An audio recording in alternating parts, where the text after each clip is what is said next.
আমাদের পরম পূজনীয় শ্রীমৎ স্বামী গৌতমানন্দজি মহারাজকে আমাদের আন্তরিক শ্রদ্ধা ভক্তি হৃদয় উদ্ভাসিত যে কৃতজ্ঞতা সেটা আমরা তাকে নিবেদন করছি এবং তার সেই উজ্জ্বল উপস্থিতি আমাদের সকলকে আপ্লুত করেছে।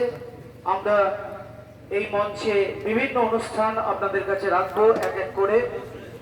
এখন আরো একবার আপনাদের জানিয়ে রাখি, আমরা আমাদের মধ্যে পেয়েছি the 17th President of Ramakrishna Math and Ramakrishna mission, আমাদের পরম শ্রদ্ধেয় শ্রীমৎ স্বামী গৌতমানন্দজি মহারাজকে।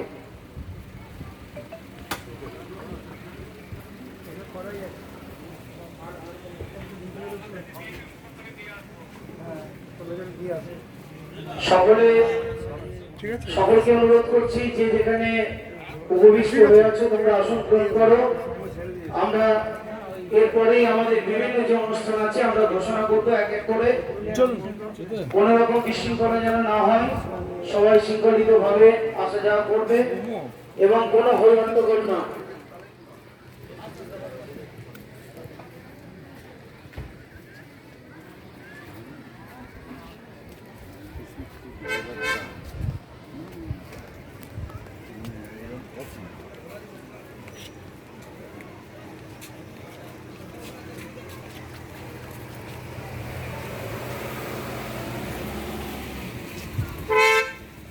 স্বামীজি বলতেন, শিক্ষা হচ্ছে মানুষের ভেতর যে পূর্ণতা প্রথম থেকে বিদ্যমান তারই প্রকাশ। তিনি আরো বলতেন, যাতে মানুষের চরিত্র বল, স্বার্থপরতা, সিংহ সাহসিকতা এনে দেয় না, সেটি আবার শিক্ষা। যে শিক্ষায় জীবনে নিজের পায়ের